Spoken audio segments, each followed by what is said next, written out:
J'aimerais vivre dans une orange au cœur d'un monde où tout s'arrange.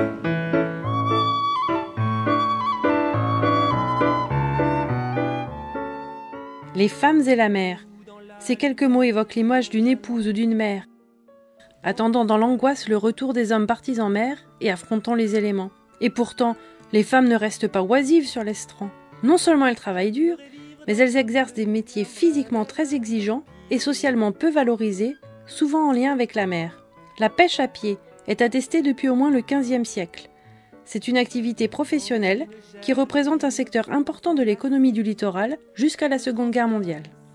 Moules, vignots, étrilles et bouquets permettent d'améliorer la ration alimentaire quotidienne et fournissent un revenu d'appoint. Quant aux verrotières, elles fouillent le sable à la fourche pour recueillir les verreaux ou vers marins, appâts indispensables aux flottilles de pêche. Les hôtières exercent un métier particulièrement éprouvant.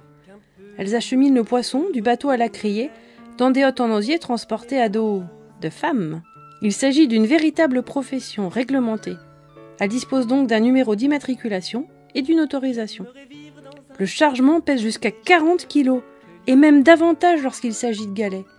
Les ramasseuses de galets les collectent sur la plage pour l'industrie chimique, la porcelaine anglaise Wedgwood, le broyage de ciment et de minerais résistants.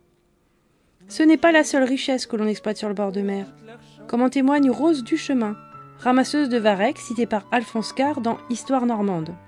À l'heure de la marée, qui dure 6 heures chez nous, je me traînais sur les 2 genoux dans l'eau. C'était bien dur à arracher. J'en avais les ongles brisés et même jusqu'au bout des doigts. Nous emportions nos enfants avec nous. Quand la marée était finie, bien fatigué, il fallait s'en retourner. Mon mari restait à étendre le varech pour le faire sécher. En arrivant à la maison, point de manger de près. Les enfants crient la soupe, l'autre qui voulait le sein, le père qui allait arriver et qui allait demander à manger, et tous les jours à recommencer. Ce varech durement arraché au rocher sert à la bonne conservation des poissons et à la fabrication de soude, de préparation médicale ou d'engrais. Les galets se souviennent aussi du rude labeur des blanchisseuses, qui y faisaient sécher le linge fraîchement bouilli des riches Diepois au grand déplaisir des estivants. Et ce n'est là qu'un échantillon des nombreux métiers exercés autrefois par les Diepoises.